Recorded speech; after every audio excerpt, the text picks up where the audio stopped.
Selamat datang di channel Kristus. Channel ini akan membagikan khotbah-khotbah yang menguatkan iman kita.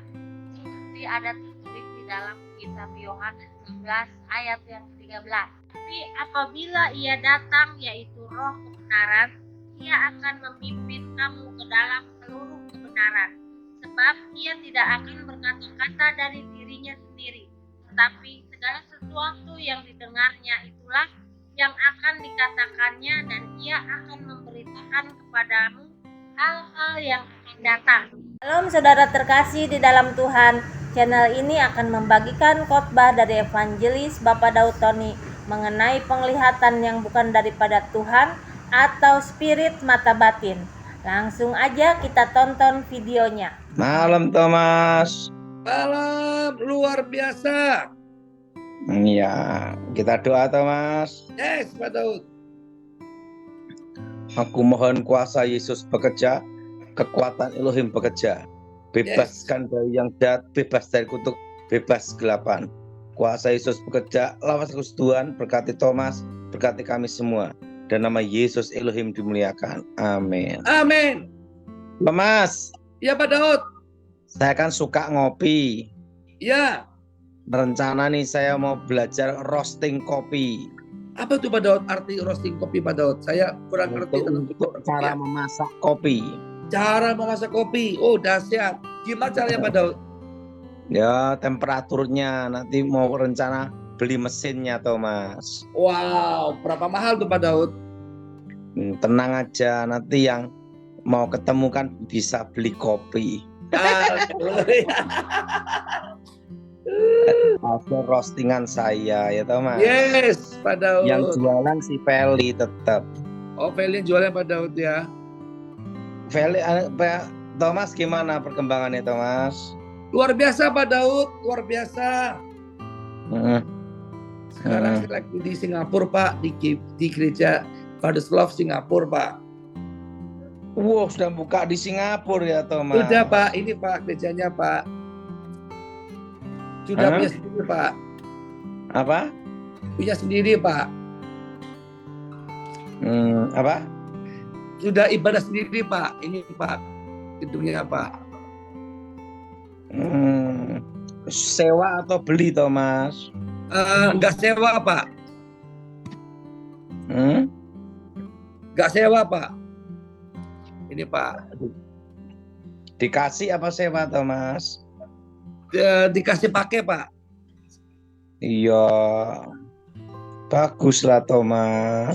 Semua kemurahan Tuhan Pak Daud. Sekarang Thomas pelayanan ada go internasional. Pak Daud bisa aja. Tinggal Pak Daud dinantikan di sini Pak.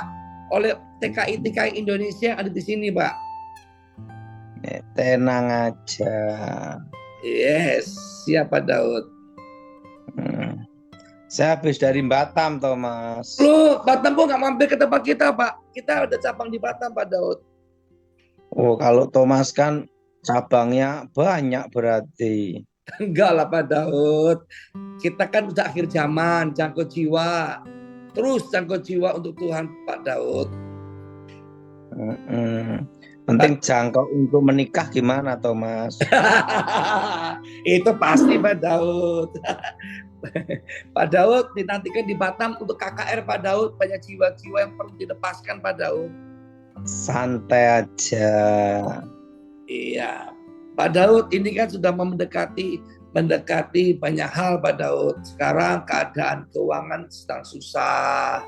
Harga ganti harga. Kemampuan daya beli masyarakat juga kurang. Gimana Pak Daud menurut penafsiran Pak Daud, pandangan Pak Daud Pak? Tenang aja Thomas. Kalau untuk yang tinggal di desa, kota-kota kecil, aman semua. Yang berat itu di Jakarta, Surabaya, Bandung ya Pak. Oh Bandung termasuk berat ya Pak Daud ya? Ya lumayan aja. Lumayan Pak Daud ya.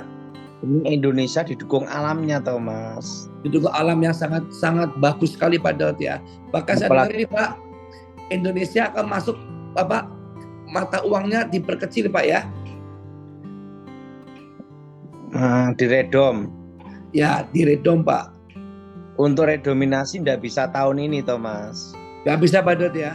Nah, apa sih Pak untungnya kalau mata uang kita diredom Pak? Sebenarnya untuk mengendalikan inflasi toh Mas.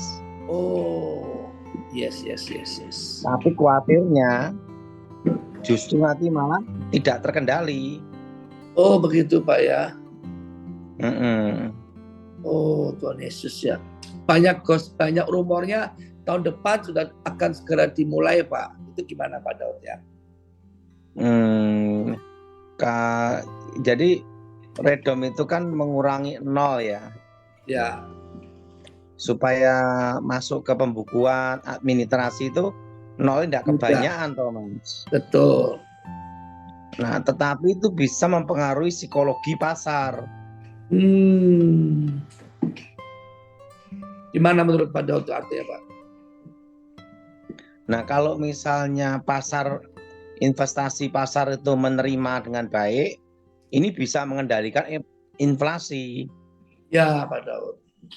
Tetapi kalau tidak bisa diterima pasar dengan baik, atau menjadi kekhawatiran pasar, atau menjadi keraguan, ini bisa malah justru inflasi toh Mas. Oh gitu ya Pak Daud ya. Jadi lihat ininya toh Mas, Ya, posisinya juga. iya Pak Daud. Nah, kalau redom itu mungkin bisa dilakukan itu setelah pilihan presiden toh Mas. Oh, setelah Pilpres Pak Daud ya. Ya, kira-kira ya 2025 toh Mas. 2025 Pak Daud ya.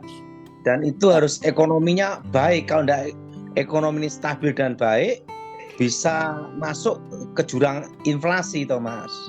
Oh, jadi plus dan minus Pak Daud ya. Kalau nggak berhati-hati malah bukan makin membaik, malah makin kejeblos ya Pak Daud ya.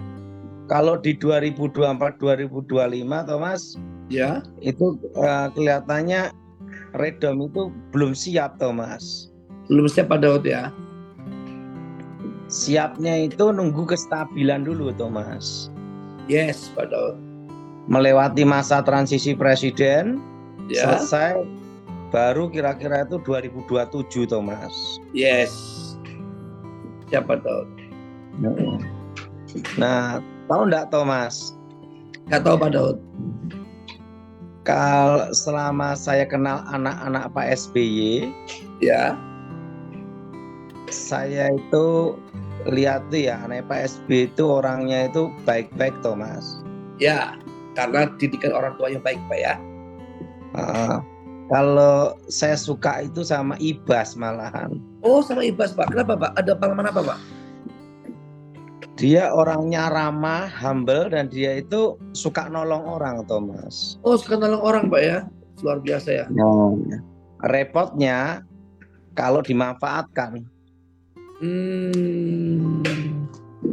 Ibas itu anak PSBY yang baik toh Mas. Yang baik ya. Nah, dan dia ini benar-benar ini toh Mas, kayak Ibu Ani toh Mas. Luar biasa ya. Dan orangnya juga humble, bagus kok, ramah, bagus. Nah, kalau Ibas itu karakternya hampir sama dengan ibunya. Oh iya Pak Daud. Nah, kalau Pak AHY, Mas AHY itu mirip ayahnya. Pandai Pak Daud ya. Pandai juga emang dari ABRI Pak ya, dari Angkatan Darat Pak Daud ya. Udara ya. Maaf saya lupa. Darat. Oh darat Pak Daud ya. Dari Angkatan Darat ya. Seorang pasukan. Jadi kalau Mas AHY ini ya, Thomas ya, nah itu tak perhatiin untuk generasi muda. Nah itu bagus Thomas. Iya Pak Daud. Dan dia kan ganteng Thomas. Betul. Istrinya pun juga cantik Pak. Iya. Nah, dua-duanya anak Pak SB ini saya kenal Thomas. Karena Pak Daud pernah 10 tahun ya sebagai apa sebagai pendamping presiden ya, pengawal. Sebenarnya Thomas ya, tahu enggak Ya. Thomas? Menjadi seorang prajurit itu Ya, penting itu mental dan integritasnya Thomas. betul Pak Daud. Mental dan integritas itu penting sekali Pak Daud ya. Bukan hanya sekedar pangkat Thomas. Betul, bukan cuma sekedar pangkat tapi integritas dan kualitas Dan mental Thomas. dan mental Pak Daud ya. Nah itu ada di tempatnya Mas AHY Thomas. Oh, luar biasa Pak Daud ya. Karena kalau keberanian, mental, strategi, intelijen, operasi Sandi Yuda, nah itu almarhum Jenderal Pramonedi Thomas. Oh, luar biasa Pak Daud ya. Kalau Mas AHY ini orangnya ini Thomas, banyak ke jiwa militer. Ke jiwa militer Pak Daud ya. Dan jiwa korsanya tinggi. Iya Pak Daud. Kalau Mas Ibas ini suka nolong-nolong orang. Mas Ibas suka menolong orang ya, seperti ibunya Bu Pak ya. Dan suka ngasih pertolongan, perhatian sama orang. Nah, dahsyat ya. Makanya repotnya kalau dimanfaatkan. Iya Pak Daud. Nah, tapi Tuhan itu baik melindungi Mas Ibas sehingga Betul Pak Daud. lolos dari segala yang jahat itu Thomas. Betul Pak Daud. Nah, jadi semua itu tak perhatiin ya, Ibu Ani itu mendidik anaknya berhasil Thomas. Betul Pak Daud. Nah, paling susah itu bukan mimpin perusahaan, tapi memimpin keluarga Thomas. Betul Pak Daud. Itu paling susah. Tahu enggak Thomas? Nggak tahu Pak Daud bagaimana Pak Daud. Jarang ada laki-laki seperti Pak SBY loh Thomas. Oh, kenapa Pak Daud? Pak Daud punya pengalaman. Dia itu pandai, strategi juga, Pandai strategi yang pertama, berwibawa, dan sampai sekarang tidak menikah lagi. tidak menikah lagi. Iya Pak Daud. Betul Thomas? Betul Pak Daud. Hah? Iya Pak Daud. Tidak apa Thomas? Tidak menikah lagi Pak Daud. Setelah Ibu Ani almarhum meninggal, tetap setia kan dia Thomas. Tetap setia Pak Daud. Saya malah nggak tahu Pak, nggak pernah ikuti kabar beritanya. Tapi mungkin juga dia belum menikah lagi Pak Daud ya. Ya makanya dan Pak SBY sekarang banyak melukis kan Thomas. Oh, banyak melukis ya. Oh, berarti Pak SBY itu bisa melukis ya Pak Daud ya. Wah, dia orang pandai Thomas. Wow, dahsyat ya. Dengar-dengar suka ngelukis sekarang. Iya Pak Daud. Saya malah nggak pernah mengikuti beritanya Pak Daud. Kalau Mas AHY, nah itu ke Pak SBY-nya Thomas. Iya Pak Daud. Nah, sedangkan Mas Ibas itu kayak Ibu Aninya. Iya. Iya Pak Daud. Pak Daud, Nah, selain membahas tentang Pak SBY, Pak, saya mau tanya nih. Kalau selain orang berindigo yang bisa dipakai setan, ada nggak Pak yang seperti indigo, tapi memang bukan dari Tuhan Pak? gimana Thomas? Selain indigo, ada yang lain nggak Pak? Seperti kuasa gelap, tapi sepertinya entertainment Pak. Bisa, namanya transfer spirit Thomas. Oh, transfer spirit Pak ya Pak. Itu gimana Pak? Bisa Bapak bagikan pada jemaat. Namanya dibuka mata batin. Apa Pak? Maaf? Dibuka mata batin. Dibuka mata batin. Itu memang ada caranya Pak? Ada. Oh, apa Pak keuntungan mereka Pak sehingga harus dibuka mata batinnya Pak? Kurang kerjaan. Kurang kerjaan. Tapi kalau terbuka mata batin, berarti bisa lihat setan, bisa lihat menterawang-terawang gitu Pak Daud ya. Apa gunanya Thomas? Gunanya cuma lihat setan semua Pak Daud ya. Iya. Nanti kalau saya jadi beli mesin roasting kopi, nanti nanti yang roasting Felicia Thomas. Wow, tapi ngomong-ngomong Pak, ini banyak jemaat yang suka tanya, Pak Thomas ini ayam gorengnya Mbak Orasia Pak belum buka-buka ya. Gimana Pak? Belum dijawab Pak Daud? Nah itu tergantung Felicia itu. Oh, tapi Pak Daud nggak buka praktek Pak Daud karena sangat membantu jemaat Pak Daud. Nah nanti tak atur waktunya biar ndak repot, kopi aja Thomas. Kopi ya, jadi jemaat datang sambil ngopi, beli kopi tempat Pak Daud sambil pelepasan itu Pak Daud ya. Ada. Pak Daud, memang kopi itu bisa menawarkan kuasa jahat ya Pak Daud. Apa? Kopi itu bisa bisa menawar kuasa jahat Pak Daud. Tidak bisa. Kan ada suatu keyakinan bahwa ada bau kopi, setannya nggak bisa masuk Pak. Nggak ada pengaruh itu Thomas. Nggak ada pengaruh Pak Daud ya. Jemaat dengar ya, bahwa tidak ada pengaruh dan tidak ada kebenaran bahwa setan takut sama kopi Pak Daud ya. Iya. Kalau rumah sial dikasih kopi gitu katanya Pak, bau-bau kopi atau biji-biji kopi supaya setan nggak masuk gitu Pak. Berarti hoak Pak Daud ya. Satu pandangan saya terbaru saat ini ya Thomas. Apa Pak Daud?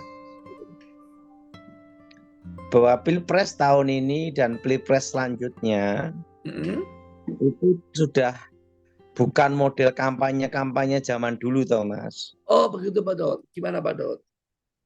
Karena itu kurang efektif. Jadi gimana menurut Pak Daud itu? Nanti modelnya kampanyenya itu di Instagram, Facebook, dan YouTube melalui media sosial Pak Daud ya.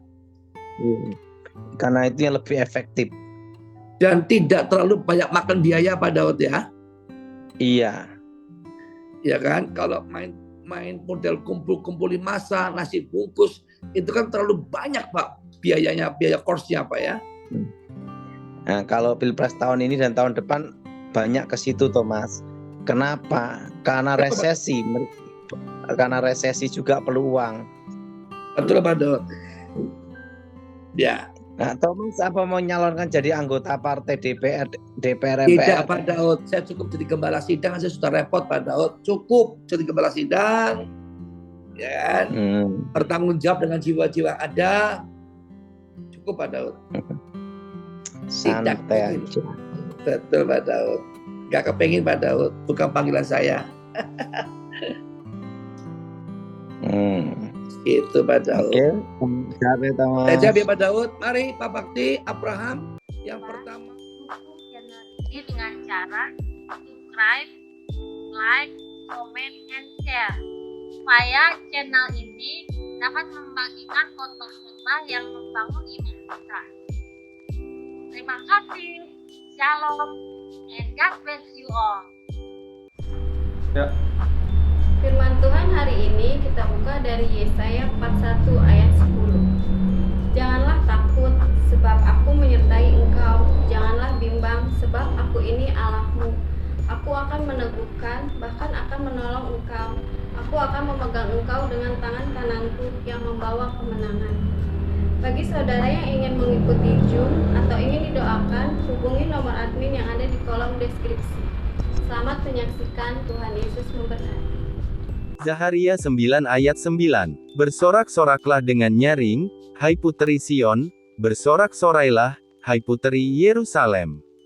Lihat, rajamu datang kepadamu, ia adil dan jaya.